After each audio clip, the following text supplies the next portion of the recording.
after attending this session? Actually, I have no idea what it is about. I thought it would be useful because, like what you said, we'll use a lot of online. Yes. Mm, So whether I like it or not, I have to do some teaching over mm. online. Okay, and I've got some training. Okay, because I volunteer at Mandaki, so they have given me training on this virtual Mm, mm. digital thingy on Zoom. So I'm expected to conduct some voluntary teaching Oh, over there okay. as well. Okay. Yeah. So yeah. So So that will be mm, what you'll be doing lah. That you are moving forward. You are still teaching. yes. Hi Sarah. Mm, Hi. Good to see you. Okay. So Sarah, welcome, and maybe you can unmute yourself. So what I've just asked Madeline for all the attendees, right, is what is Powercaster to you? And why do you join this session? Why do you sign up for this? And also, what do you hope to achieve at the end of this session? So let me hear from Madeline first while you have some time to think about it. Then after she's done, after she has shared, then I'll come back to you. All right? Cool. Okay, sure. Okay. So yeah. Madeline, yeah, you were Yeah. saying? So Powercaster, how to be make myself more effective online. Yeah. Mm, Yes. And which is very important. Okay. When you have to teach uh, the participants. Yes. mm, Otherwise, everybody fall asleep. yeah. Yes. Yeah, because you are an educator for many, many years. Yes. Yeah. So that's why that now the new norm is bring education online. Like even my daughter is attending online classes, even Yes. for a lot of university students, they're also attending online. So I Yes. believe like for you as an educator is also very important. And at the same time, how can you reach out to more people? Because like the Yes. Powercaster basically is how to build your branding and authority using talk Yes. show or even build online. Yeah. So Yes. what do you hope to achieve at the end of this session? Um, uh, to be better than what I'm now. Okay, Yes. that's good. Any more things to add? Uh, well, it's a baby step. Okay. Yeah. Okay, good. Thanks a lot, Madeline. Thank So, you. Sarah, you can share with us like why do you join this Powercaster and what do you hope to achieve at the end of this session? Yeah. Hi, Kenneth. Hi, Jack. Hi, Madeline. Hi. Apology for being slightly late. Ah, no worry, no worry. Thanks for having me. And I have tried to join the previous session, but Yes. I wasn't able to Yeah. make it. You shared with me So that your battery was flat, so I told you that you can join for the. yeah, I was almost afraid that I'm not able to join today as well. But fortunately, I'm able to.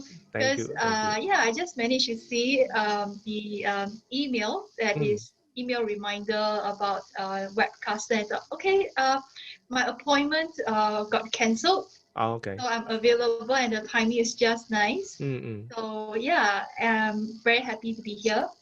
Okay, see Uh, from your smile. yeah, finally here, Good. and it's very much what I is in line with what I'm about to do. Okay. So you mentioned about talk show. I'm Yep. actually going to run a talk show. The Mm. first session is this Friday. Oh, interesting. Yeah. So professionally, I'm a mental health counselor. Mm. So the talk show is about mental health. Yep. Yeah. Okay. So, because from the question that you guys have shared, right? I see that the challenges for it will be like ice breaking. That means when you do this Zoom or you do a live show or you are doing a Facebook live, basically you can't see your the viewers or the audience, and how can you have some icebreaker? And for Madeline, you did not have any challenges from your input. So maybe do you have any challenges or struggle you can share with us so that we can we will be able to understand more so that we will know how to address your issue or your question that you have. Yeah. Okay. I anticipate that I'll be facing like parents and the children all at the Mm-mm. same time. Yes. Yeah. So instead of zooming straight into the topic. Okay, how do I slowly uh, you know, filter in? Yes, Mm. yeah, and how to engage them. Yep. Yes, Okay. so that they can be effective learning. So Madeline, have you done any live session or any Zoom session or any sort of live stream No, before? not yet. Not yet. Mm, Okay. Okay. yeah. So you were saying that the challenges or the struggle that you might have would be engaging them, even to open up a conversation with them. Yes. Although you don't have that social touch, you are not able to see them. Yes. Maybe you're on a webinar format that you will only see names, but you won't see the faces like what we are doing now. Yes. Okay. Yeah. Good. So for Sarah, any challenges or struggles that you foresee, especially when you are going to do your first live, which is on this Friday, right? Yeah, So which yeah. format are you doing on which platform? So I'm using this StreamYard. Okay. Yeah, I heard it's a popular one right now. Yeah. So it's going to be the very first time I'm Mm, doing a live talk show. I have a co-host with me and an invited guest. mm, So we'll be talking about this topic on handling vulnerability. mm, mm, mm, Yeah.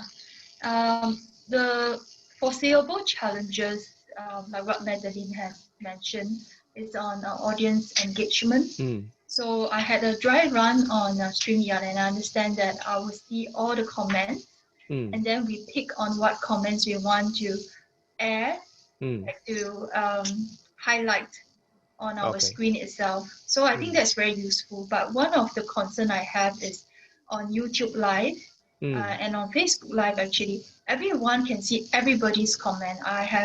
And it takes quite a while actually to remove any inappropriate comment. mm. Uh, YouTube Live is a lot faster, but Facebook Live takes quite a while to actually. So in fact, you need to refresh it in order to remove Mm.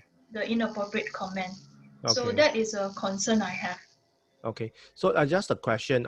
Is your co-host doing Facebook Live or even live stream for the first time too? No, he is quite a seasoned Facebook Live broadcaster. Mm, So mm. he has his own podcast channel. Okay. He's been doing this for past 4 years, so he's quite Mm. seasoned now. Okay. He's quite Is he seasoned. also in the same trade as you? He's a full-time psychiatric nurse, but Okay. his podcast is on entrepreneurship. Oh, sound familiar. I think you may know him. Grayson Chu, right? Yeah, correct. Okay. So you are the one that is going to partner with him. You saw on his Facebook, is I it? saw he wrote something lah. Yeah. Right, okay. Okay. So you're going to do a series with him. Okay. Yeah, But it's not more do. like I invited him to be my co-host, and he's Oh, going to do a okay. series with me. Okay. I think later, I think me and Jack, we will be able to share with you about this co-hosting. I think Jack would think like would understand why why I asked that. And yeah, okay. So now briefly, I already understand like what you guys are here for and what do you hope to achieve. So Sarah, what do you hope to achieve at the end of this session? I forgot to ask. I think actually I don't really know what I can achieve by the end. I'm just joining with an open mind. Okay. And since you, Kenneth and Jack, you guys have got experience, I have not come across any workshop on doing live talk show broadcasting. So you guys are the very first that I joined.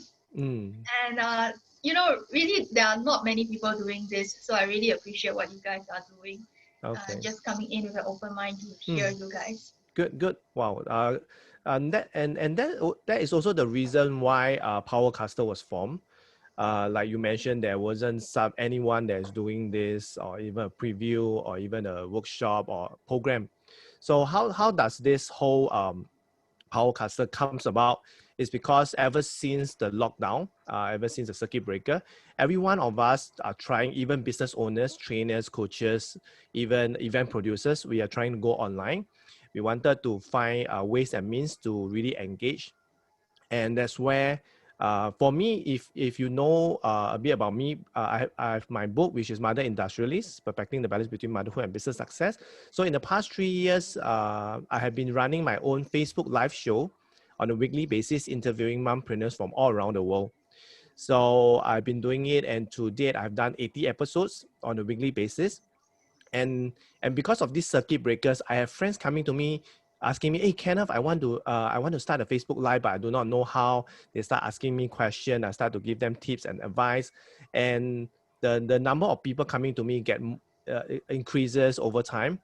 And I was just chatting with Jack and say, "Hey, bro, I have a lot of people asking me about Facebook Live and whether I have a program, whether I have a workshop or anything of that." So I was chatting with him, and at the same time, because for Jack, he's a fellow author of fellow author. We are from the same publisher, Black Card Books, and for him, I know him for the past 2 years. And for him, he had also done his own podcast. He has done 60 over episode, and as an audio podcast. So for him, he has his and this 60 over episode has run for the past 2 years, and this is where we say that, hey, why not let's come together, since I have done 80 over episode of Facebook Live talk show. For him, he has done his podcast. He has done podcasts by himself, and also inviting guests. So I think, hey, both of us can come together. We are more, I would say, qualified to really share. And in these past 2 years, we will say that our podcast and our talk show basically help us to build out our branding and authority. Like for me, why would a man become the authority? Why would a man be the authority in the motherhood space, where if a mother want to start a business, they will think of me? And how did Kenneth invited 80? Because all my episodes, 80 episodes, I invited guests. And how did I invite all these 80 mompreneurs from all around the world that is willing to listen and willing to come onto my show to chat with me? So these are things that I felt that these are, I would say, ingredients that, like podcaster like you wanted to start something, you want to start a talk show, but you do not know how. And that's where Jack and I, within 5 minutes, Jack came out with this framework, which we are going to share with you the 5-step, right? The 5 proven step for you to build your branding and authority by using a talk show. And in the midst of this past 6 months, right, with people coming to me and the common question that they're having, right, we realized that both of us realized that there are 3 ingredients that is missing.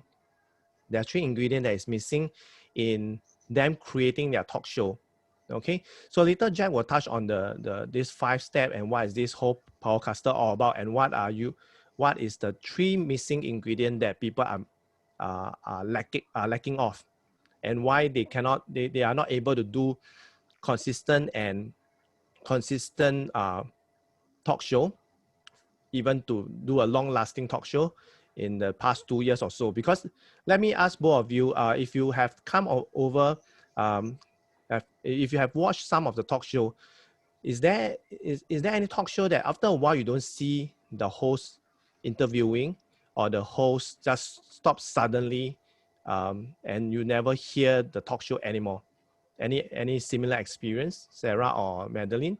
Like online Facebook Live, you see people say, "Oh, I want to do every week." Then in the end, after 2-3 weeks, you don't see them again. Sarah, any Not so experience? far because those talk shows that I follow are pretty popular ones. Okay, good, Yeah, good. I Yeah. haven't But have you ever experienced. sorry, Madeline, you were Haven't saying? experienced. Mm. Yeah. So have you ever understand, like, or even ask yourself, how did they become popular? How can they keep on doing the talk show? Because the common thing that I always hear from a lot of people who want to do talk show or even Facebook Live, they will say, "Oh, Kenneth, I do not know what content should I put it out, and how do I get audience? How do I get live audience?" So it's all about the audience, about the content, and very much. Yeah. So maybe for more of you, if you were to do a video or even a talk show, and even to use videos to build out your branding, what would be the number one thing that you felt that you are not able to do it? Maybe starting from Madeline. I think it's the sustainability. Okay. Yes. Good. Yeah. Good. Because you run out of ideas. Yeah. Yep. Yes. And just cannot sustain. Okay. That's a very, very good Yeah. point. Good. Sarah, any? Yeah, I think yeah, same as Madeline, and I think it's about improving over time also. Mm, So now that my budget is tight, so I can only do it this way. It's not very professional, but how do we actually move up? And actually, I'm interested to learn about the funding aspect. You funding. know, Okay. is there any possibility of getting funding Mm. for talk show? Okay. Good. Good. Yeah. That for that part we will cover in the 5 step. Okay, it's included in 5 step. So whatever both of you have shared, right, is basically the 3 missing ingredient that we realized that is missing from the whole talk show, or what Powercaster is all about, to really fill you in with these 3 missing pieces, so that you are able to build your branding authority consistently and persistently. Okay, so for now, I will hand over to Jack, and Jack will share with both of you. At the same time, if you have any question, you can type it in the chat, let us know, then we will address them. While Jack will be sharing with you what is this framework, or what is this 5-step process proven framework that we use to run our long-lasting podcast and talk show. Okay, over to you, Jack. Hi, Jack. So first of all, congratulations, Sarah, on coming up with upcoming show on Friday.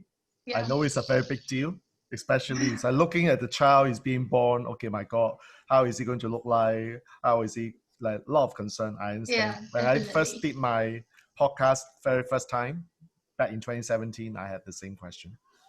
And well, you know what? Just deal with it. That's what I would say. Yeah, just roll with it. Yep. Okay. So I will start with a very basic proposition. And Sarah actually mentioned that you're looking for sponsors or funding part.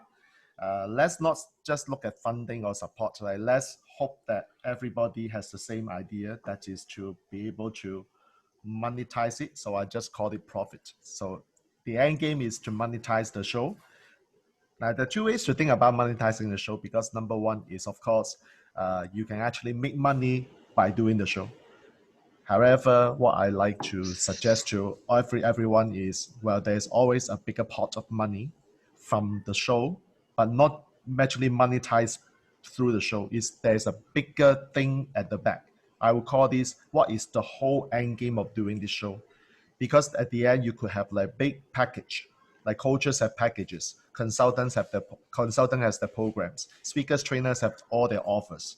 So what can you do with this offer, this package, to be able to monetize? That is a bigger game that I help clients to look at. But before we even talk about this monetization part, you've got to do something called you produce the show. The biggest problem that I've seen people, they have this mindset, okay, let me do a show. Like COVID-19 comes, and I was just sharing with Madeline and Kenneth, Sarah, you may not realize, I heard it this morning from my friend in Melbourne, Australia. There's a talk that Melbourne is going to lock down for 1 whole year. I was shocked. I fell off the chair almost. As Malaysia end of the year is like already a big deal. But Melbourne, Australia is going to be 1 whole year. And I asked whether it's just Melbourne. I say, no, it's the whole state of Victoria.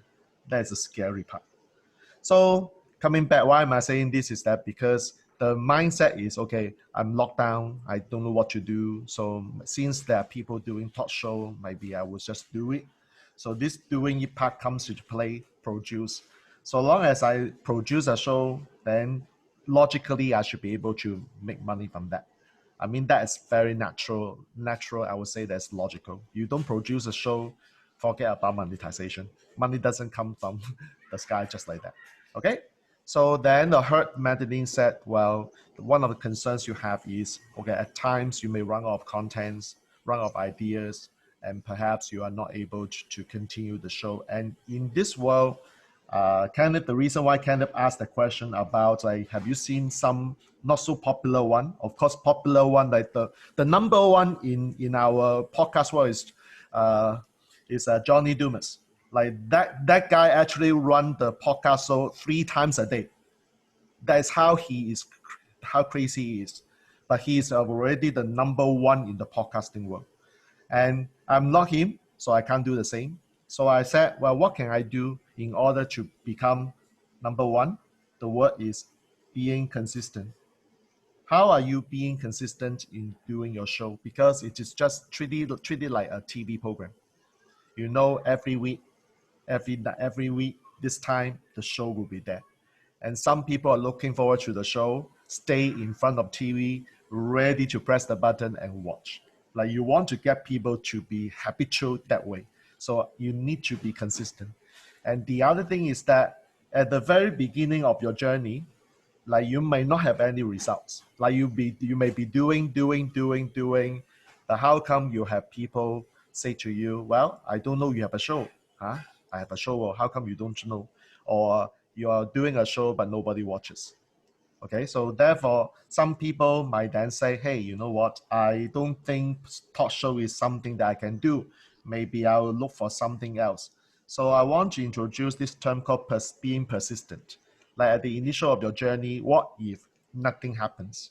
Are you going to throw a white towel and say, okay, talk show is not my name of the game, so let me move forward to something else and do something else? So this is something that I always said, that being consistent is already very tough, and being persistent, like, take a longer time to produce this show, to give some energy to the show, so that eventually the show has results. That is really important.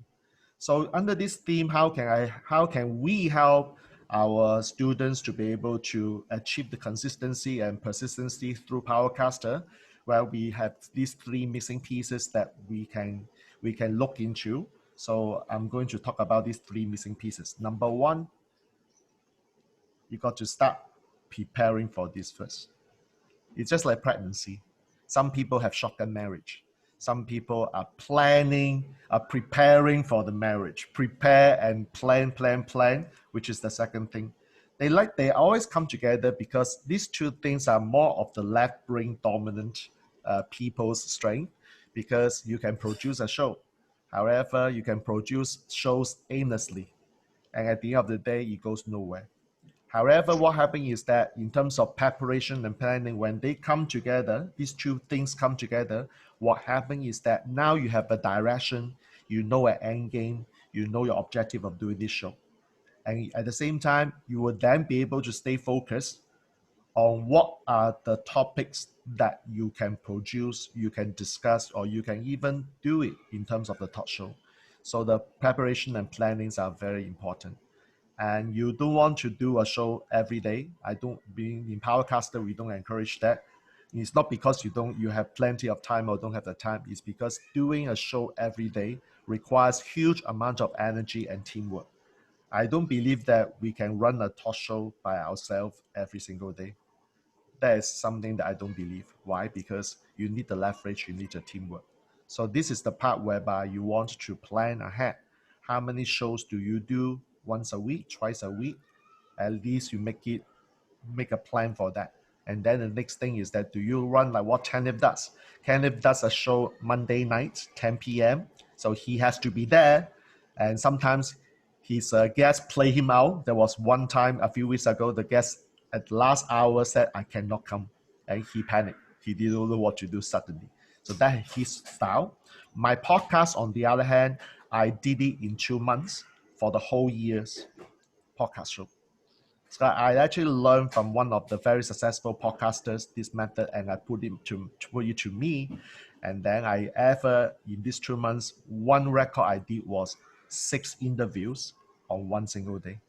But 6 interviews means 6 talk shows is done. So that is my approach. So whether Kenneth's one or mine is up to you, whether you want. Like, mine may not be appeal to everyone. Mine is called the crazy mode. Kenneth one is slow and steady. But this boils down to Jack one is the pressure cooker style. Okay, so in any That case, is on steroids. yeah, steroid. So in any case, it boils down to the common thing. It's called planning. How do you plan your show? Okay, this is important. And once you have planned, you want my style or Kenneth's style, then the next logical thing is just to produce the show. Okay, so now here's the problem. After you have produced the show, we do know a lot of our students put their shows on the hard disk. I ask this question, like, where are your shows? I say, it's produced already. Where are these shows now? in the hard disk. How come you put this in the hard disk? Why don't you roll this out? I don't know how. Okay, so therefore, the other missing piece is called the promote. Promotion is not about just to let people know the show is coming. You got to do a few things here. Number one, how early do you promote your show? Like I've seen people just run a Facebook Live out of sudden, and then there's nothing in advance. Expect people to watch Facebook Live. I mean, I honestly don't think it works in the longer run. So there's a promotion before the show. In the show itself, you've got to brag a little bit. Now, bragging, I know in Asian culture is not something that we advocate. However, as a marketer, I believe that some level of bragging means that you got to promote your show, make people aware and consistently coming back to watch a show. So what are you going to say during the show becomes critical. And then finally, after the show is done, after your live show, the talk show is done, promotion afterwards. So what are you going to prep your audience? What are they going to do with this particular show? And then what are they supposed to do in the next show? You got to do some promotion after that. So this is another part which I do know a lot of people missed. Why? Because they are focusing on the present point. That is, I just need to finish the talk show, get it done first. I worry about things later. So these three things come together, must be, in my opinion, in sequence. You cannot go the other way because it doesn't make sense to me. And at the same time, if you just do, hoping something will come from the sky, it's called dumb luck. It's called striking 4D. I don't think everybody has this kind of luck. There are people who just prepare and plan, but never put in the effort to produce, or after they produce the show, they just put in the hard disk, never let the world know they have great shows, they have great messages. So that's also not cool. So in my opinion, working with Kenneth on Powercaster, we believe that we are helping our students to be able to go through these 5 steps, to be able to exercise the left brain and the right brain to put together so that your shows becomes powerful. You are able to give your message and become an influencer, or I would say that you can be just somebody that create impact other than whatever you're doing right now. Okay, so I'm not going to explain further. I'll give it back to Kenneth and let Kenneth explain some more from his experience. Okay, so thank you. So Kenneth, over to you. Okay, yeah. So like what we have mentioned, right, about the 3 missing pieces, which is prepare, planning, and promote. So this is something that I realized that a lot of people who are doing their show, and a lot of time when they come to me, they didn't know that they need to prepare. They thought that it's very simple. I just go live. Then the number one question I ask them is it weekly or is it daily? This is the number one question. And most of them will say that, oh, I never thought of it. I thought that as long as I do, then people will come. Then second thing is they will ask, Kenneth, how to get people to watch? Then I ask them, do you promote your show? Do you send it out to your broadcast list or your WhatsApp group? And all the stuff, they say, no, I feel paiseh, I feel embarrassed, I don't want to share. So if you, like Jack was saying, you need to brag. If let's say for those who are mompreneurs, who are mommies, they will always receive every week that my show that's happening on every Monday, 10 p.m. Every single week. 2 days before that, I will share this, I will post this, I will send it to all my broadcast lists, I'll send it to my Facebook group, I will send it to everywhere, even on my own personal Facebook. So this is where the promotions comes. If let's say you don't promote, how would people know that you have this show that's happening? And secondly, Facebook algorithm if let's say you're not active on social media, your friends, your Facebook friends might not even see your post because it might not even reach out to them. Because for Facebook algorithm, the max that you can go is from 5% all the way to 40%. 40% provided that you're very active, very active. Even you're active, there might be a tendency that that your post might not reach out, or it might be a delayed. it might be shown to your friends 2 days later. So that's the tendency that people hoping that, oh, I do my Facebook Live on my Facebook profile, I will expect audience. And when there are no audience, this is from our student experience, because recently we did start them with that, and they have all this problem coming. When they see no audience, they start to fumble, they start to forget what they need to say, even with a lot of preparation, because the mindset is different. The mindset is, okay, I'm doing a Facebook Live. Okay, it's supposed to be live stream, does not mean that there will be live audience. If you are not doing it regularly, how will people know? It's like a TV show. How would you know that every Monday 9 p.m. what drama is it showing? Would you know if the drama never promote, if the drama never do Facebook ads, or the drama never feature or promote themselves in magazine like 8 Days or iWeekly? So if they never do this promotion, or it's not even viral enough to spread by word of mouth, how will you even know? That's why the WhatsApp group, the broadcast list, or the promotion comes. If you have even the email list, you should email. You cannot just depend on, oh, I post on Facebook, that's it, one time. And most of them told me that only promote one time. I say your one time, as a friend, I don't even see your post, to be frank to them. So that is so important. And a lot of time that's when you produce the show, a lot of them are affected. If you have seen people doing Facebook live show or even those live selling, they will look at their phone. Oh, are we live yet? In the first 2 minutes, right? They will ask, oh, am I live yet? Hi. Then after they go back to their phone again. Okay, now I'm sharing. Then for the first 1 to 2 minutes, right? Basically, you do not know why are you in here for. So imagine, right? Every Facebook Live, right? It will ultimately, at the end of it, it will become a pre-recorded video.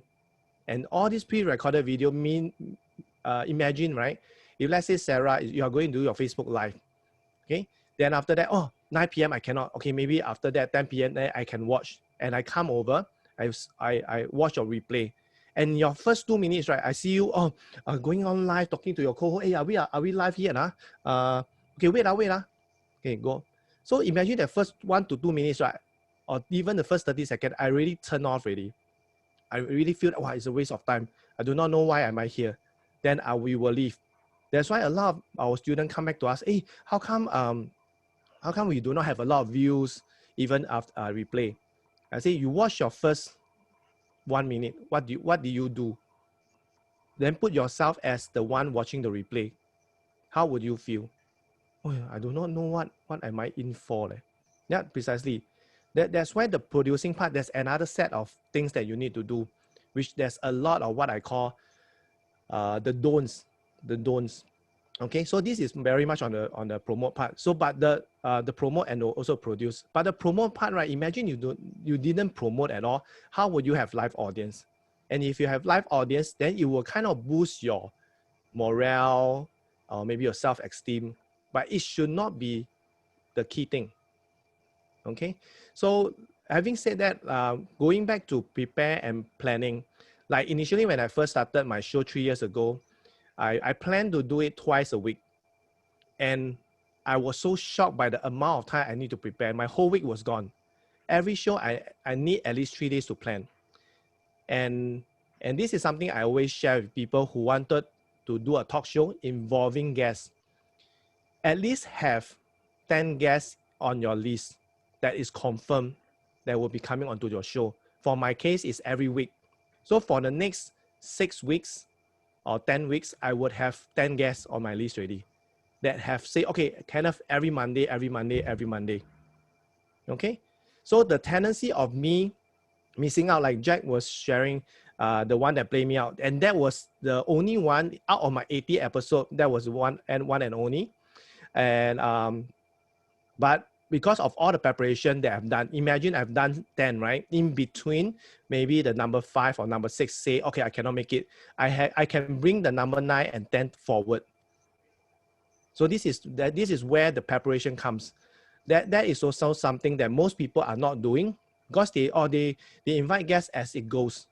So when it goes, right, when they have an empty slot, then it's not consistent already. So that was how I stayed consistent for the past 2.5 years, only until recently that one episode. But that one episode also taught me something. If I don't feel that this guest is firm, or if I have that gut feeling that this guest might not appear, I would have done a backup. Yeah. But that aside, but the planning and preparation, and that is where that I can keep my show consistent, and that was how Jack can do it. Because the preparation part, meaning, right, I even come to the extent that I have a guest checklist, meaning that when you come onto my show, when you say, okay, this day, I will send you a checklist of all the things that you have to do pre-event, during the event, and post-event. That means of the show. I even do this. Okay. So this is also to prep the audience, prep the guests. And when the guests come on board, right, we will prep 30 minutes beforehand to do the text check, AV check, audio, sound, and all that, to make sure everything. Like my recent show, right, the first 1 minute, no sound, because audio. We can hear each other on here, on the Zoom, but I cannot hear it on live. Then I need to tweak it. But because I'm already very, very familiar with it, I can quickly find a problem. But during my first few show, right, my first show, especially my first show, I still remember until now, my first 15 minutes was no audio. And the audience was like, oh, cannot hear you, can hear you, cannot hear you. Like ding dong, like 15 minutes. That was a very bad experience, but I learned from it. I learned how to rectify it as soon as possible. Yeah, so these are things that we learn along the way. Back then, 3 years ago, nobody is doing talk show or doing it regularly. Yeah, so that's how I learned, and that's how it became better and better. And using software, if you look at my live show, right, it's aesthetically nice. Everything is branded. My logo, everything is there. When like Sarah was sharing that you use StreamYard, I was having my own StreamYard before StreamYard. Yeah, so that is something that you could do. Then on the planning part, right? The planning, as like I mentioned, you need to have at least 10 episodes. Even you do it on your own, right?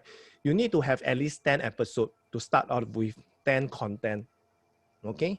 So when you roll your show on a weekly basis, then you can start planning for the next 10. Then you have another 2 to 3 months of content ready. So that is how you can be consistent. But the next question that you will be thinking is, Kenneth, how to have all this content? And that is where the preparation part has to come. And that is where we will start teaching you how you can find content, how you can create content, how you should script it, how should you plan your talk show, where is the head, where's the body, where's the tail, and stuff like that. So these are things that is under preparation. You don't come onto the show, produce a show, and think of the flow. Yeah. So at the end of the whole 5-step, right? Especially when we talk about planning, prepare, plan, then produce, then promote. So once you have these 4 things in place, right, then the profit will appear. And that is where we will share with a lot of podcaster or talk show hosts that the profit will only come when you have done the first 4 and done it consistently and persistently. Okay, so far so good. Anything to add, Jack, or any question from Sarah or Madeline? Well, I guess we are one of those early adopters. Like in my case, like back in 2017, who in Asia, who in Singapore actually did podcast. Like in my friend, everyone does training, coaching, consulting, but nobody has a podcast show. So I dared to actually make the first move. So that's how I created that pressure cooker approach. And when I look back, I regret? Not really. That's a very good experience. So I don't do any podcast anymore for that kind of pressure cooking style. I'm actually running what Kenneth style is doing. So mine is actually Sunday night, 9 p.m. And my story is that I've got people who very diligently watch the replay because they know that the show has only 36 hours lifespan. If they don't watch it, they will regret. So there are people who actually told me in the last month, how come I didn't see your replay? Took it down already. I said already I only have 36 hours to watch. How come you take it down so fast? I'm sorry, you miss it. Too bad. I've got people who actually told me, when are you going to take this down?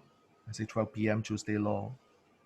Okay, I'll make sure I watch it. So when they watch replay, they will text me and say, I'm watching the replay. Please do not take it down. That is what I call making them consistently watch. It's not me producing the show only consistently. It's making them consistently watch it before it is gone. Mm. Would you say that it is a deliberate effort on your part to limit the availability of your show?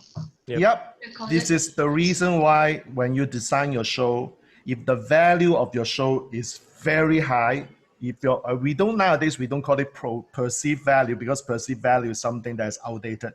We call something called profound value. Profound value means that there's juice in the show.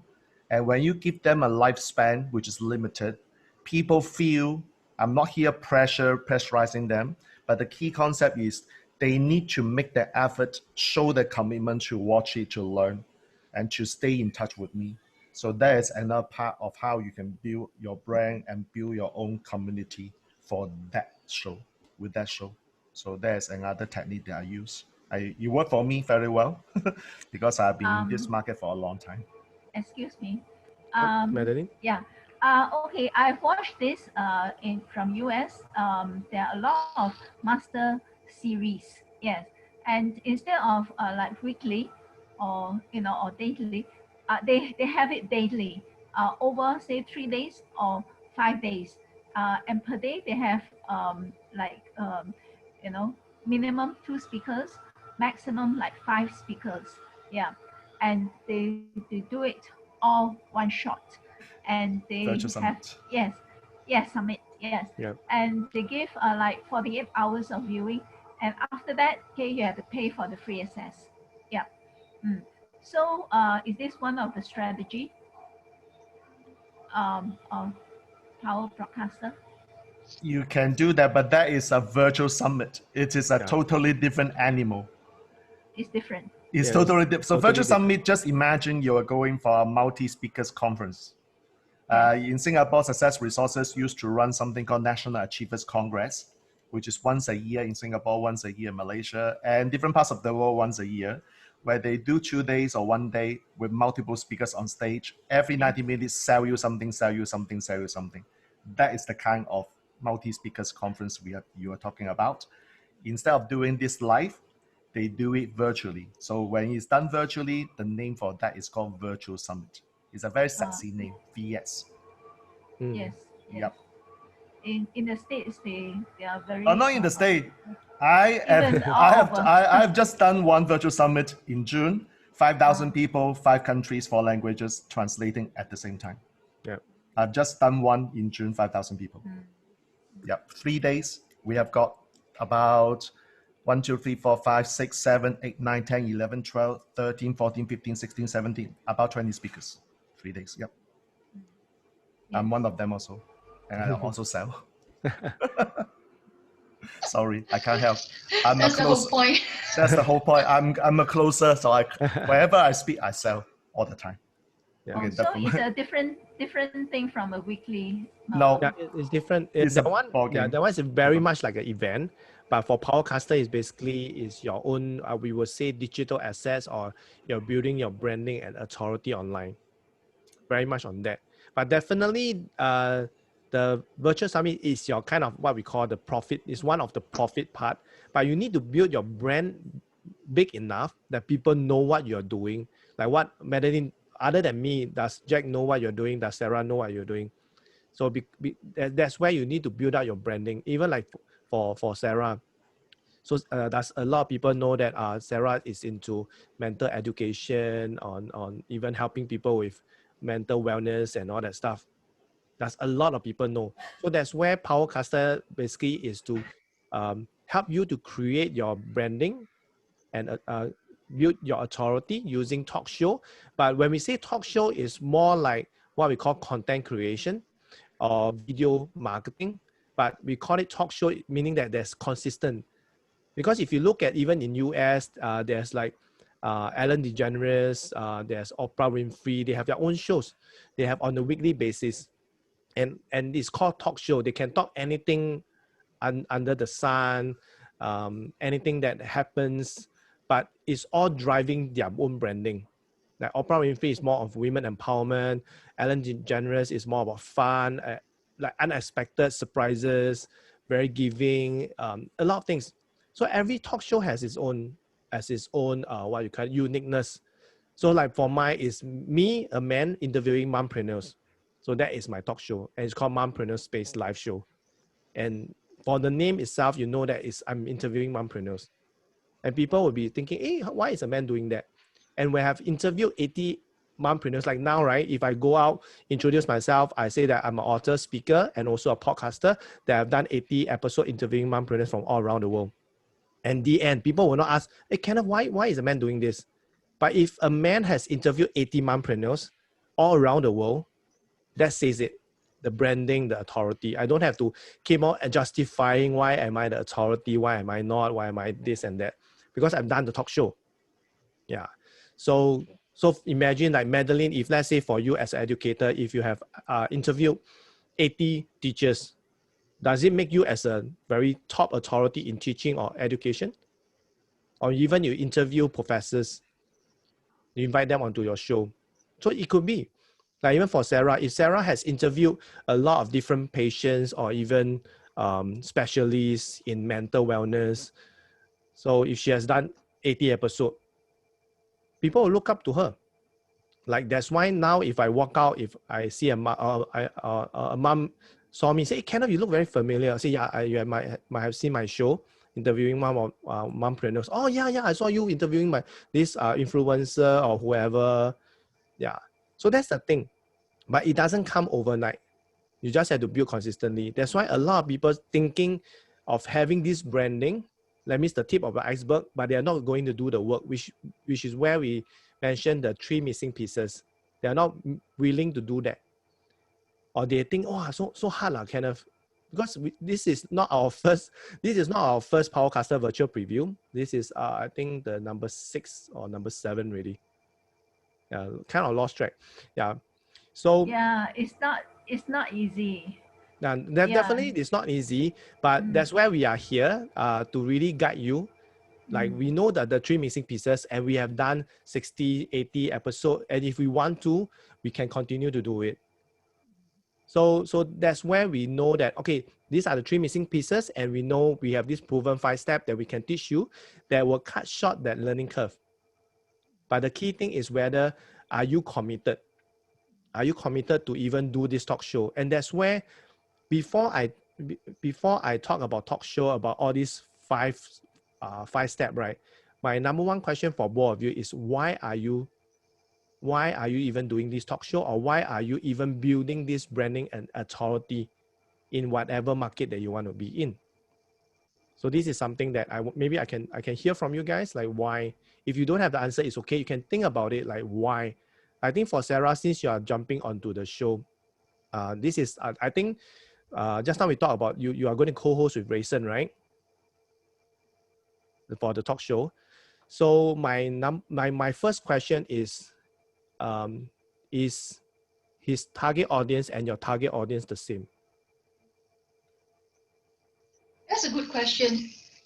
From Rayson's background, as you already know, right? Yeah, I know. He has already built the audience following who are interested in entrepreneurship. But I think his recent episodes has invited guests from, say, hypnotherapists and a few others in the mental health field as well. So it seems like, he has, being a full-time psychiatric nurse, he has that mental health experience.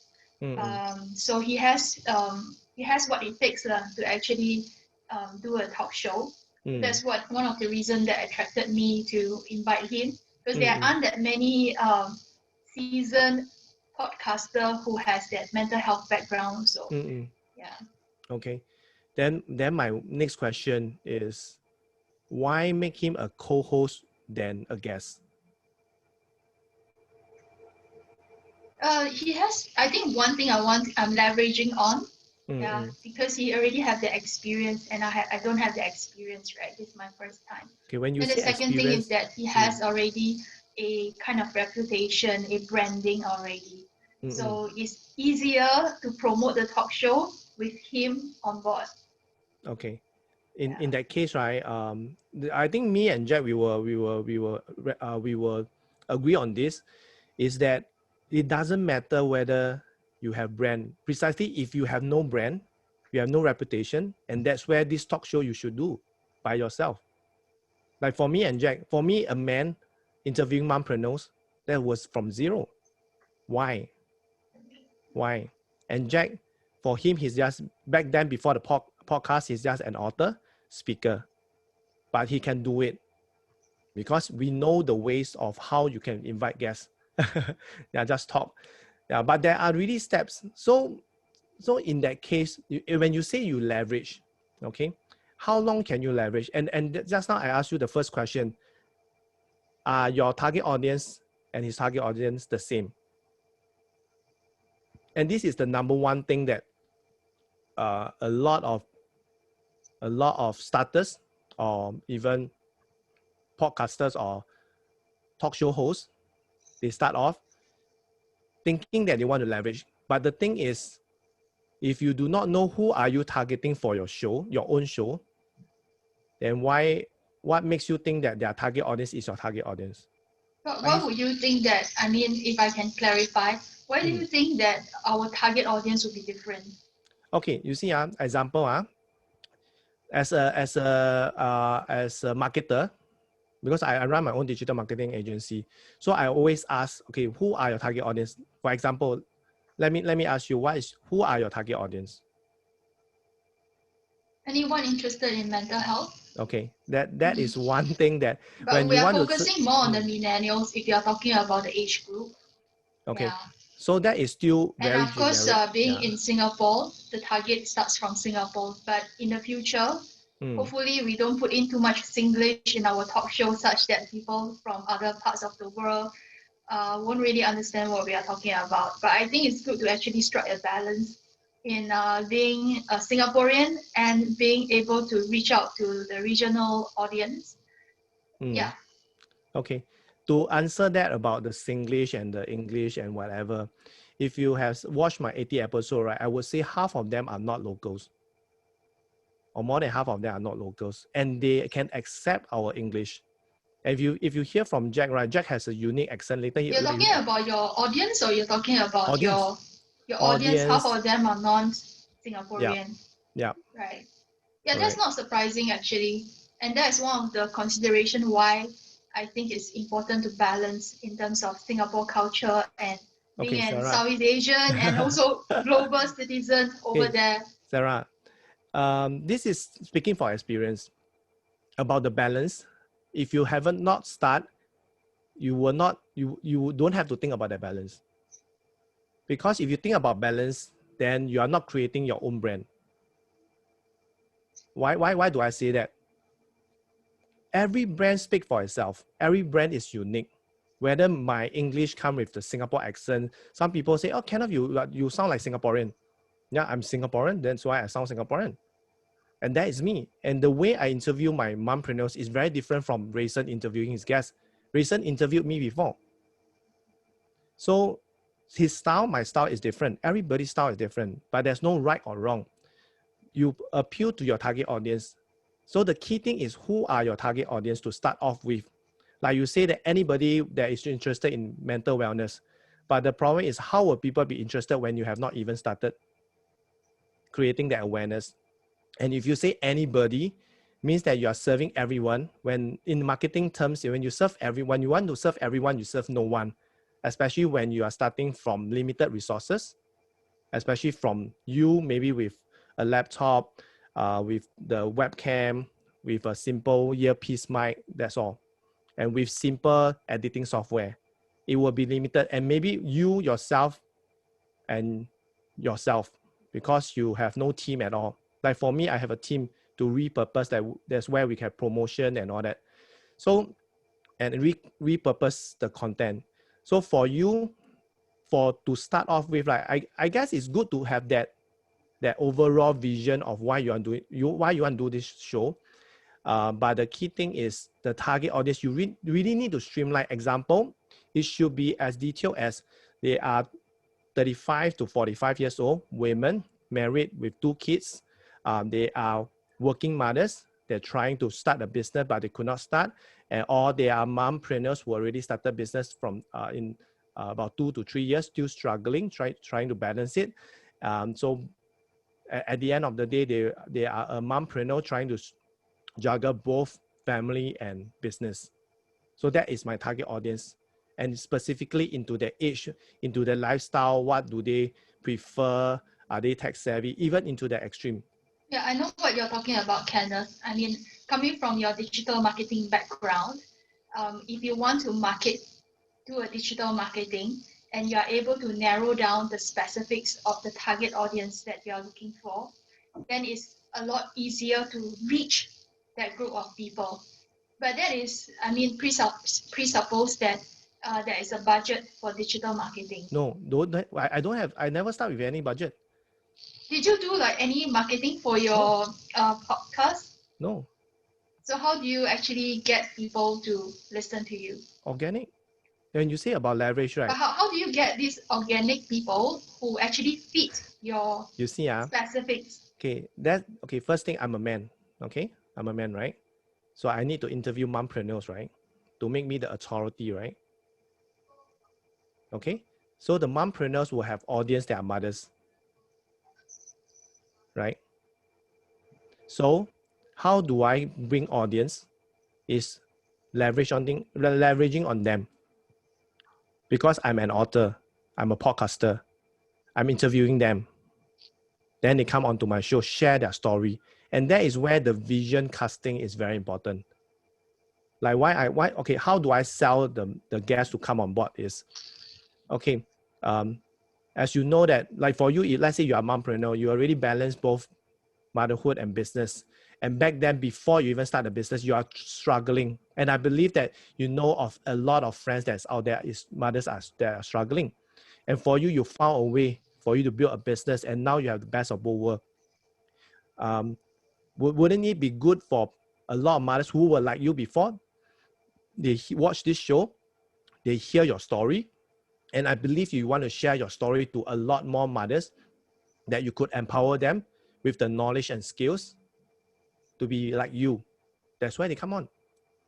So every time they bring in, I start from zero, start from my Facebook page, start from zero. Now I build a few thousand, and they are organic mothers from all around the world. And that is the audience that I want. And I build from there. Yeah, so I mean, that goes back to your question on how do you actually reach out to your specific target audience, right? Yep. But what you're saying so far is the people just auto filter on their own, like depending on the network, the circle of friends your guest has, and organically they may share. I mean, given the value that you are producing in the talk show. So it seems like it's when you mention about organic, it's almost like, you know, the law of attraction, the like attracts the like, whereby people who can identify what you're saying will share on their own Facebook page, for example, or other social media accounts, and that naturally draw other people who like similar content. So I'm just not sure about what you mean by actually. I mean, how do you actually reach out to the specific audience you're talking about? Okay, like mine is mompreneurs. Okay, that's why my show is called Mompreneurs. So when my show, the content of it is to mompreneurs. Okay, so mompreneurs basically, do you agree with me that whatever I share on my show about entrepreneurship, about mompreneurship, about balancing of motherhood and business, it applies to anybody, right? It applies to maybe Rayson, it applies to Madeline, it applies to Jack, although he's not a mom. But it applies, the content applies to them, but it's not motherhood. It could be fatherhood. It could be singlehood. It could be life and work at the same time. But I'm known for interviewing mompreneurs. Does not mean that I only know how to coach or mentor. I'm not even mentoring youth because they have seen me interviewing mompreneurs. And with the conversation, they say, hey, Kenneth, since you can mentor mompreneurs, and mentor others or empower us through entrepreneurship. So can you empower us or mentor us? And that was how I've now have youth being my mentee. But because I built that brand that is speaking for itself, that authority that people remember. Yeah. Yeah. So what is that one thing that you want people to remember you for? And Jack always share this to our students also, the power of one. So if let's say if like based on what you have shared, or anybody who is interested into mental wellness, so who is that one person? Who is that person? That one thing that you want people to remember? It cannot be so broad. When it's so broad, even for Jack, his podcast do have a specific audience. Jack, you want to share your specific audience? Like he did spell it out. 35 years old, primarily men, because I do attract men, not women, unfortunately, who have been in the corporate world for 5 years, looking for some time off to be able to do something, realize their dream, because they're sick and tired of their corporate career. So that is the transition from the employee to the self-employed. Is that category. Yeah. So would you say like the specific audience is after a while you realize that these are the audience that are Not attracted to your show, and then it kind of feed into your information of how you can continue to target this group of people who are attracted to your show? Or would you say that you set a target first, Mm-mm. and then you design your talk show to attract them? Yep. Who, what, how? Yeah. That's the formula. Many people thought about the what. Okay, so let me give you a very nice analogy. So do you take beef? Yep. So you do? Okay, so nothing. Okay, that's good. So I'm now, Sarah has a very fantastic recipe for making a beef burger. This fantastic formula is unique in the world. Awesome. Okay, so you sell it to the people, and some people buy, some people don't buy. And then at the end of the day, you ask, like, why do you not buy? Number one, I don't take beef. So wrong audience. Number two is that I'm a vegetarian. I don't take meat at all. So that approach is okay. But the problem is this: when you design the beef recipe, you market, you spend money to market. And therefore, you could have market to the people that don't embrace what you offer, and that is it. So what if I'm able to have this limited marketing budget, and I say, okay, I'm doing this beef recipe, a beef burger recipe. So I'm looking for people who only take beef and nothing else. No pork, no lamb, and not even vegetarian. So my budget is just go straight to these people and let them know how great my recipe is. Would that be a more effective way of using your budget? That is what I guess Kenneth has been saying over the last 10 minutes. Yeah. So the budget is more of like when you are reaching out, when you are spending, but on the other hand, this budget is actually not just the money. It could be money. So organic traffic means that I could have spent time to use a piece of paper, map out exactly who am I attracting. So that is the budget that I talk about. It's your time, it's your effort. Okay, thanks for the clarification, Kenneth and Jack. Now it's clearer. And to answer your question, what comes to my mind is 18 to 25 years old millennials. Have you written it down? Singaporean. But doesn't matter what race it is. And of course they naturally is gravitated to mental health. Perhaps they have some difficulties as well.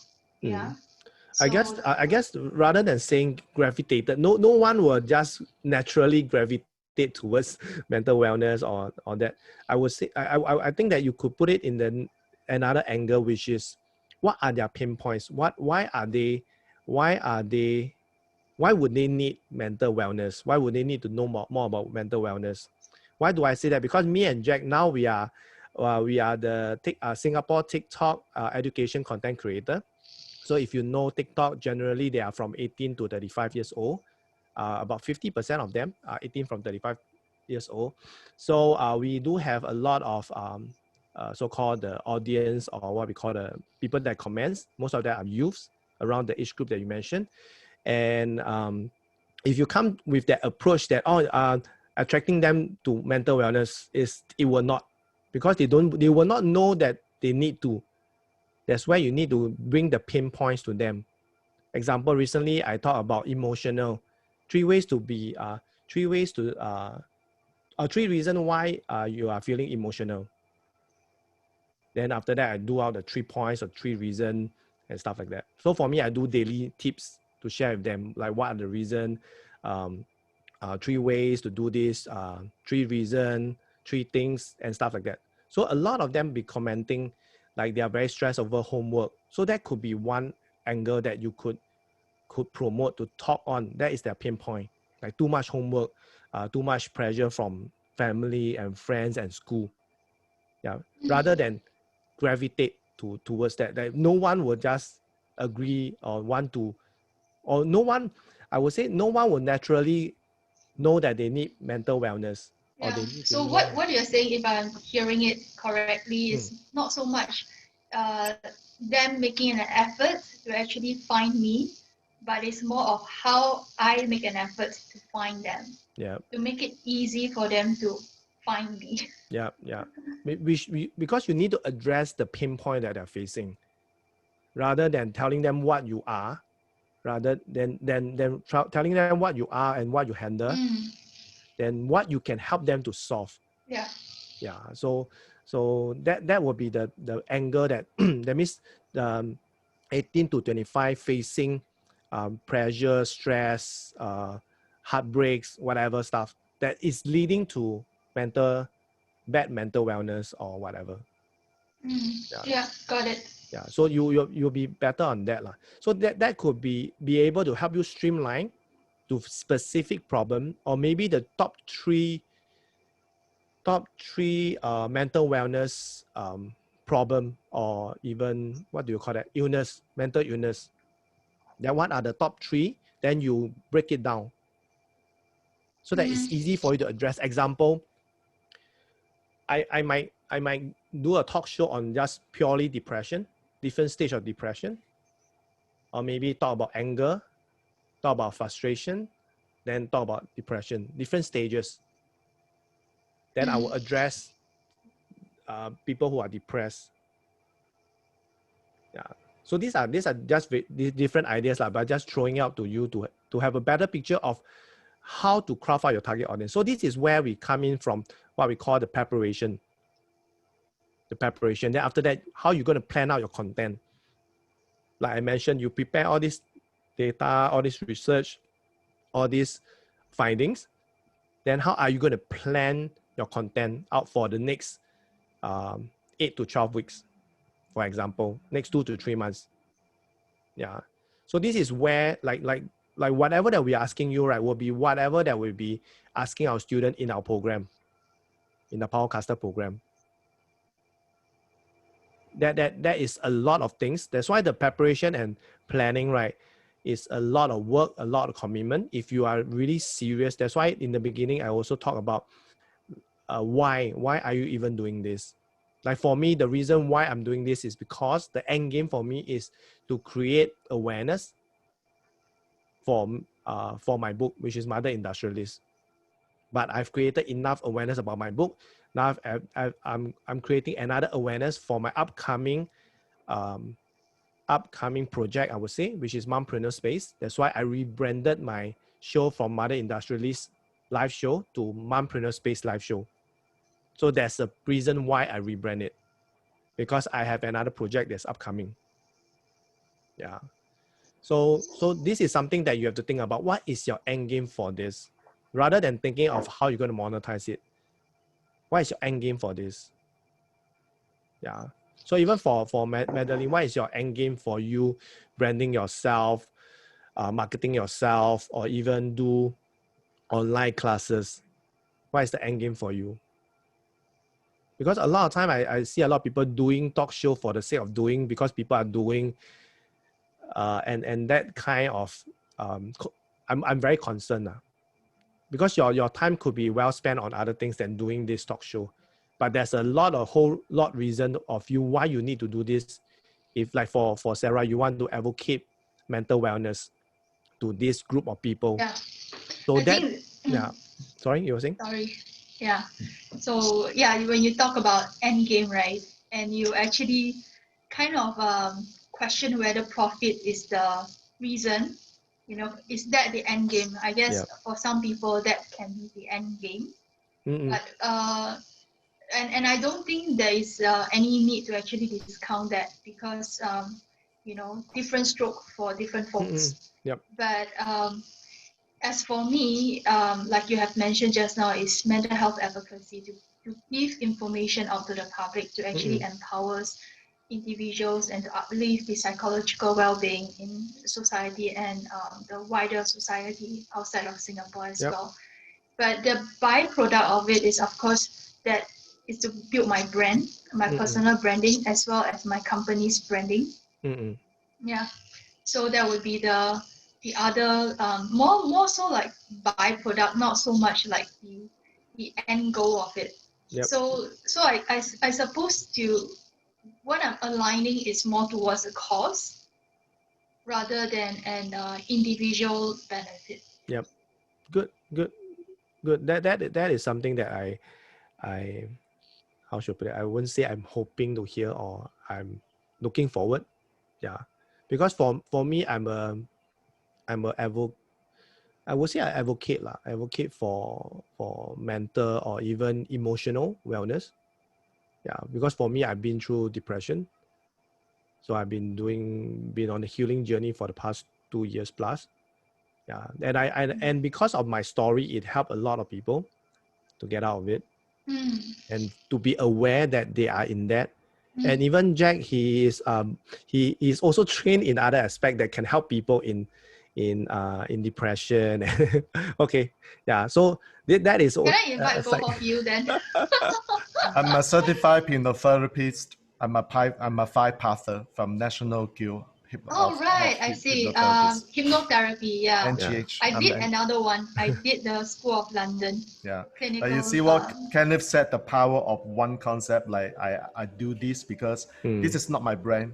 Yeah. Nobody knows actually I have this qualification. Yeah. But then the market will be confused if I say, hey, I'm an NLP trainer, I'm an NGH 5 Pathers. And by the way, Madeline, I'm also a professor in SUSS. I teach international tests, by the way. So if I throw all these things to the marketplace, then people will not know what Jack Wong stands for.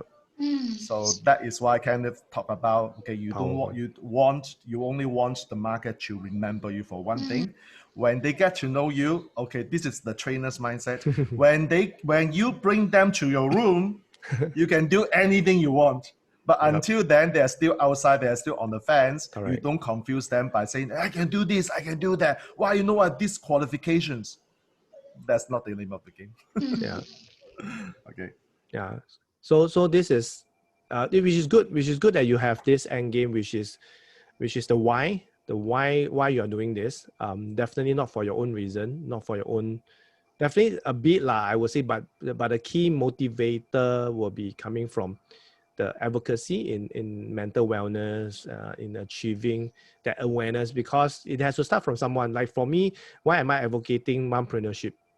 Because I've seen that mompreneurship will help a lot of mothers to be able to balance or even get themselves out from whatever difficult situation they are, especially in financial.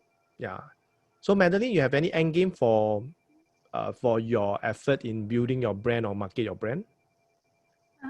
I can say right now, my end game is to maybe spread the the education scenario, okay, to parents, and so that they are aware, okay, of how to help their children. Yes. Empowering the parents, Yes, empowering the parents. Okay. Yeah, I can see that because you have been in I would say children education for a very long time, right? You were a principal before for the child care center, right? If I never remember wrongly, yeah. So for you always see that there's a need. Like for me, why I empower mothers, because I see there's a need to empower them. It's not about parenting anymore. It's about empowering them with the skill, knowledge, and whatever stuff, especially the mindset. Like for Madeline, we have a student, Jack and I, we have a student, we call them Shiros. She's into empowering parents also. Although her business is into children education, but she has this calling of empowering parents. Yeah, so which is very aligned to what you're doing, like basically educating parents. So that is why it's also important to build up branding and awareness and authority in today's age, because everybody, even for parents like me as a parent, I have an 11-year-old daughter. I'm going online. I'm doing everything online. My wife also have to because of her work. So I guess is the education comes from there, and having a talk show to educate parents is something that I've not seen someone that been doing it consistently. Yeah, so this could be something that you could do. And coming from you, right, if you were to do a talk show, I can tell you it will attract a lot of people. It will attract a lot of people, because with your seniority, basically people will listen to you, your credibility, and your experience. Yeah, so I would see it more of a USP. Yeah, but definitely you need to streamline, like who are these parents you're talking to that will have whatever problem that you think that they have, managing their children, handling their children. Yeah, so this is something that you can look into it. Okay, so having said that, any other questions that you guys want to ask me and Jack that we could answer? Any? Can just unmute yourself. So during the time when you are tired and you want to give up, what keeps you going? That okay, for me, I will answer first. For me, I never thought of giving up. Although there was once I thought of giving up, because I'm asking myself, like, especially during my episode 17, I was so tired, physically, mentally, and I was saying, hey, I'm not earning money from it. I'm spending so much effort doing the show, my marketing business not picking up, not having business. Then why am I doing this? But I'm happy doing it. I enjoy every episode, but it's kind of dragging because of the money part when you're struggling. Until one day, I was interviewing this mompreneur, and at the end we always have this chit chat after the show, and she shared with me that kind of, I'm really grateful that you are doing this, because no man is doing this. No man because she's from US. She said that no man is empowering mothers, because they are very much, I don't know, gender bias or stuff like that, and that is happening. So when she said that, and she shared something with me, I do not know whether both of you are Christian. So she shared something with me. Are you both Christian? Yes. Madeline, are you? Yes. Okay. So for what she shared, right, after she shared this, right, I basically teared. I basically cried, not teared. She said that I'm like Joseph, Jesus' father.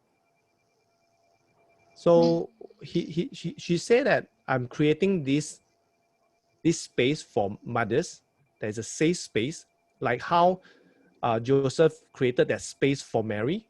Imagine a woman back then has to conceive with a child, and the child is not his, but is from God, and he is tasked by God to protect this woman and child, like for no reason. Like, why would a man do this in the past for no reason? So that was what she shared with me. I was like, wow. Then I was tearing, my goosebumps all came out. I was saying, wow, finally I found the answer. So coming back to you, what is my reason, or what pushes me? I would say that this is the calling. Like, why would a man out of nowhere write a book about mothers, empowering mothers? And now me and Jack, we are on another journey. We have started this journey of empowering women to become female speakers, because we see that even our publisher, even top motivational speaker like Tony Robbins say, oh, we need more female speakers. But who are creating female speakers? No one that we know of, especially in Asia. So both of us took up the role, took up this calling or this purpose, and we started our Stage Closer Shiro in May, this program, mentorship program. And upcoming, we are having this virtual summit in November, which is an all-women virtual summit by women. Basically, I built out a team of 20, a team of 20 women to build this and organize this virtual summit for women. So basically, all that just come like that. So why do I take up this role? Because I see it as a calling, as a mission, and met Jack, and we just come together, and now even Powercaster. So that's why is I would say the why is very important. Like why you are doing this and what is the end game you want this. Like for me, like even for this virtual summit is to make the world a better place with love, compassion, and empathy. And this is why I'm so big in advocating mompreneurship, because mothers do have that. Mothers have the love for anyone, whether the child is yours or not yours, for another mother, for another human being.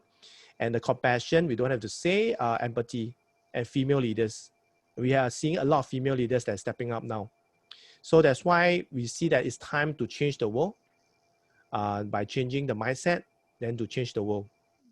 Yeah, so there's a lot of things that I could say, but it all started from this vision of making the world a better place. But for me, like Jack mentioned, most of his target audience are not women.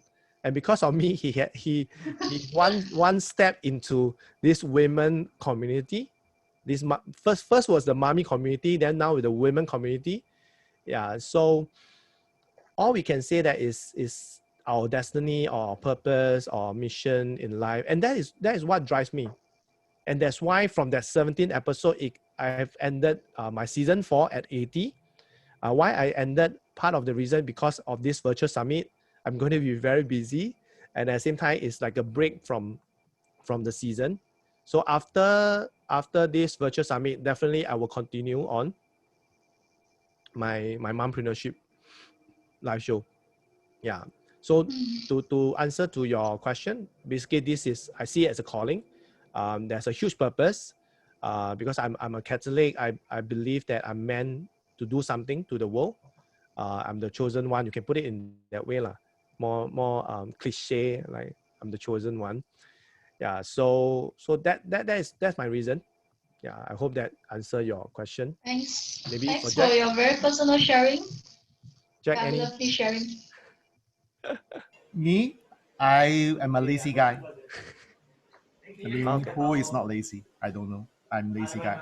So I know one thing, that is I can't disappoint my students Mm, because I owe a very huge responsibility to my students. So the moment 9 o'clock Sunday night, I run my Facebook, I give my 100%. I have not even, I don't even have one time think about, okay, I will quit the show. I did quit the show for one Sunday, which is 2 weeks ago, because I know that night I have a very important appointment privately. So that's the only one that I missed.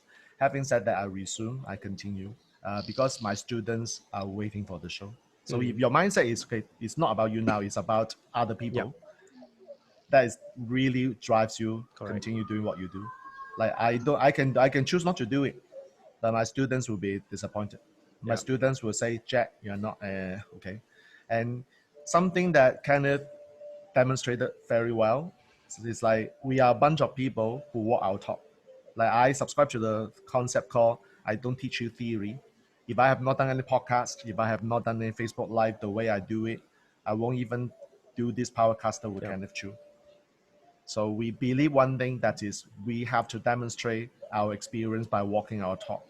Yep. Before we even dare to open our mouth and say, okay, we are now passing this knowledge to the next generation. It's like you can't read a book from this and then hopefully, okay, I read the book, I can teach other people and make a bunch of money. Like that's not the thing that I advocate to. So at the end of the day, whether you embrace the process that we are advocating, is your choice. But that being said, there are many ways you can run your talk show. Yeah. Our way is what works for us and what works for some of the students that we train.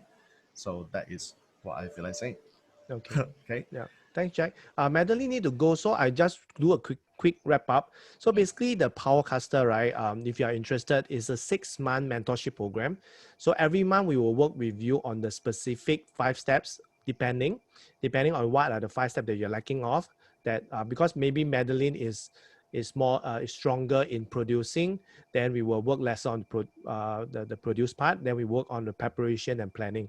Maybe Sarah is likewise, maybe another, you're better in something else. So in this 6 months of mentorship program, we will help you to deep dive into each specific area and help you to craft out your talk show, that you'll be able to run it for at least with a 2 to 3 months span. That means on a weekly basis, consistently.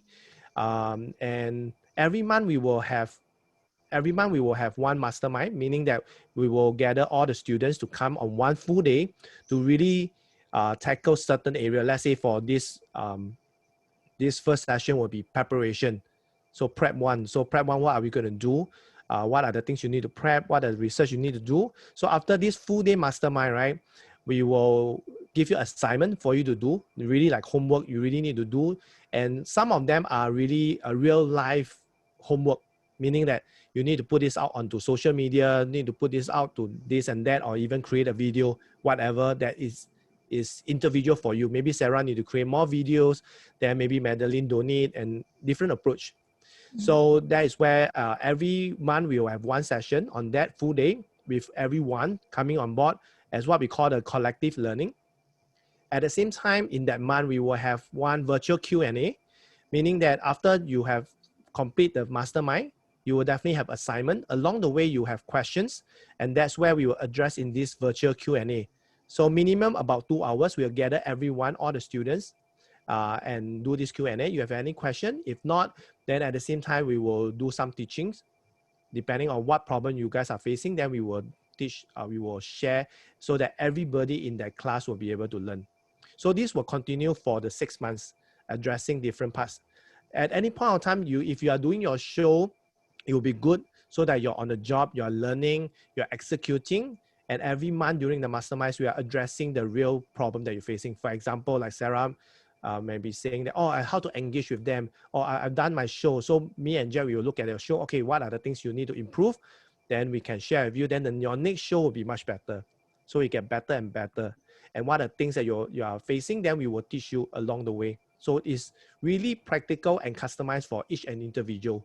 Maybe Madeline will take more months to prepare and plan before she run her show. Maybe she wants the pressure cooker way. Then Jack will share with her the pressure cooker way. And if Sarah want to do the Facebook Live way, then I will share with the Facebook Live way, how to invite guests, what are the things you need to prepare for the guests, and all that stuff. So in these 6 months, we will address whatever to build your show. So depending on your pace and your momentum. Okay. So typically what we do at the end of this virtual summit, if you guys have any question, you can always message me, or you can put in the chat here. Or if Madeline need to go, you can go first, or Sarah have some more question, you can ask us. So typically what we do is within the next 24 hours, just think about it. For the next 6 months, will you be able to commit to this building your show? And is it strong enough for you to really wanted to make it successful by having that, by completing this 5 steps, which is the prepare, plan, produce, promote, and last but not least, the profit. Because you need to have these 4 pieces before we can advise you on the last P, which is the profit part. Okay, so so spend the next 24 hours to think about it. And what I need from both of you is come back to us, come back to me with either a yes, you are committed, you want to come on board, or a no, that maybe now is not a good time. So either way is good. Yeah, either a yes or no. So so that we will be able to bring you to the next step. For example, if you are interested in the next step, because we will still have some more preview that's going on. So when we have enough students, then we will come back to all of you to share with you the offer, because we will need to have enough students to really make this feasible.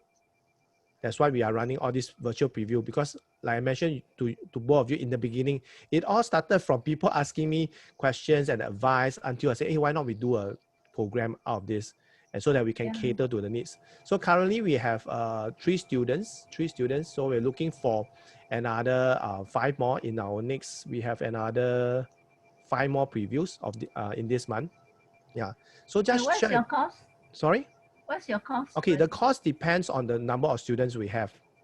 So what we need from you now is to let us know whether for the next 6 months, are you committed in doing this, in being a Powercaster, to build your branding and authority. Yeah. Because I'm thinking of sharing this opportunity, learning opportunity with my daughter. Right now she's with Mommy's Market. Yeah, Selling. I know. I'm very familiar with that. Yeah. And it's limited. Mm, Yeah, no yeah, problem. yeah. You And you can you can get okay. I will later. I will share with Madeline. I will share with you what are the upcoming dates for that. Then you can share with your daughter and see when Yes. she will be able to Yes. attend. Yeah, because Yes. for next 2 weeks, right, we will have session which is 4 p.m. and 9 p.m. on Wednesday. Yeah. So Okay. I will send you the link. Yeah. Thanks. Yeah. Yeah. It's because at the end of the day, we have to be able to sustain ourselves. Okay. With not only through employment, but through some means. You see. Yeah, Yes. understand. To Definitely. brand ourselves. Yeah. And since she's in that trade.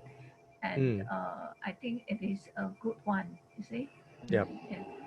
Okay. Can I ask what is she working as in Mommy's Market? Okay, she's a logistic executive. Yeah. But why would she need to have all this social media? Okay, because I don't see her being forever stuck in that. Oh, okay. That means you're planning for her. Okay. No, she doesn't want to be stuck in that forever as well. Okay. So I will share with her if this is one of the learning opportunities. Yeah, definitely. I will share with you the link so that she can come and attend. At least let her hear for herself and let her decide. Yeah, Sarah, I see that you need to go. Yeah. So any last questions, or you can let me know in the message. Yeah, I think it would be great if I can understand more about what entails in the program. And of course, cost is a concern. Yeah. So maybe an understanding about the range of costs you're talking about. Yeah, and well, I have a number of takeaways. I appreciate about the target audience. Yeah. So there's clarity in that. And thank you so much for sharing the 3 missing ingredients and how that can lead to profits. Yeah. And appreciate your time very much. Yeah. So to answer all that questions, see you, Magdalene. Yeah. Yes. To answer all that question that you have, right, is basically that's why this session, right, is just wanting to hear from your commitment, because the course itself, we believe, like me and Joe, we believe that the course is something that is possible if you have that commitment, you will make it happen. So what we need from you is, because even today you tell us yes, we share with you the offer, does not mean that you need to agree to that. You still can decide whether the cost or whatever stuff. But all we need is we're looking for committed people that will come onto the course and really make the best out of this. This is what we are looking for, and we really want to help you. So we just need you in the next 24 hours to let us know whether is it a yes or no, just this yes and no simple reply, and then we will advise you the next step. Is it okay? Yes. Can? Yeah. Sarah, before you go, right, one thing I need to, if you are doing your own show, right, my suggestion is think about it, doing it alone. Yeah, think about doing it alone. Personally, it's not that, okay, Rayson has his thing, definitely, but I would want you to spend some time to work on your own. Yeah, after hearing from what we have shared briefly, I would say that you can think over it of doing the show yourself than having a co-host. Yeah. Why would I say that? Because typically it's best not to have a co-host if you are just interviewing one guest, because it will be too overwhelmed. And if your chemistry and your co-host is not there yet, your guest will feel overwhelmed. And if your guest is not familiar with talk show or even guesting, then that will be a problem. Yeah, because for me, interviewing 80 over people, you will definitely face people who can't talk, and you need to really know how to make them talk. Yeah, so you do not want your brand to go down also by having a very outstanding co-host. Jack is laughing. Yeah, so I would strongly suggest that you do a show on your own. But rather than having such a fast start, if everything is firm up already, then I do not know. It's just my suggestion. You can just give it a try and see how it goes. But my take is, if you want to build out your own branding and all that, is to do it alone and have your own set of guests. Like I shared the planning, the preparation. Yeah. So it's really to do one show on your own so that you can really streamline to target your own target audience. Because personally, I know recent target audience. Yeah. So it's I would say different, and it's not what you have mentioned that your target audience. So I want you to really think about it. Yeah, but I'm actually, he's more like my co-host, and I'm doing all the marketing and reaching out and. Yeah. So in that case, right, I would highly suggest not to. I don't know what is Jack's thought lah. Jack. I thought, yeah. Well, since you are the one interviewing guest, then you should be the host. And do you need somebody to be a co-host to watch and observe? I don't know. Well, if I'm the interviewee, I see two hosts, two against me, I feel pressure. Okay, that's a good point. It's a perception. I mean, there's nothing wrong with that. If you are interviewing someone who is experienced, like don't really care 2 against 1 or 2,000 against 1, then it's okay lah.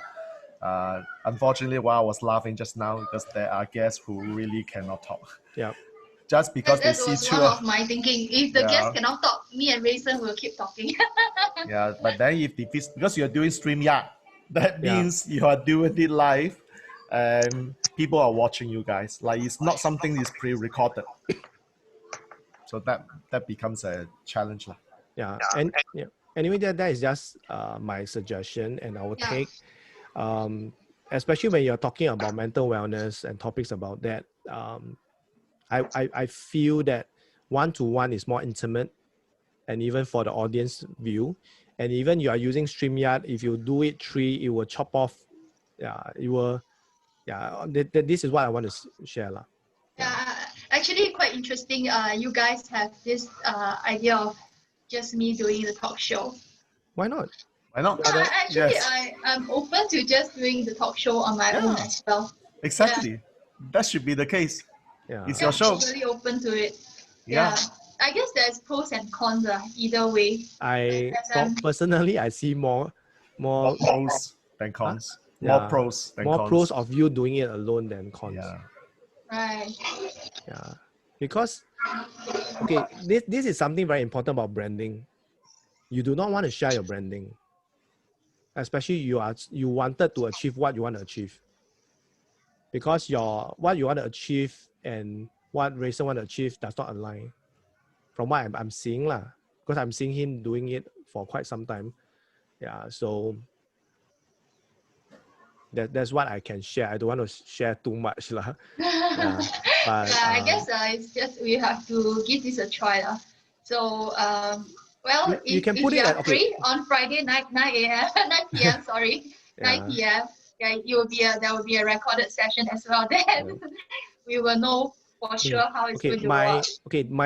If let's say you guys are going to do it right, are you branding it a certain name? Yeah. Okay, if you're branding it a certain name, right, rather than put it, you be called episode 1, right?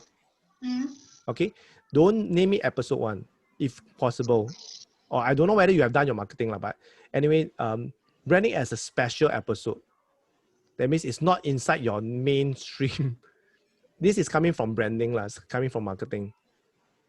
Yeah, it's like a launch episode. You can put it as a launch episode. They're just doing it with him for this one episode.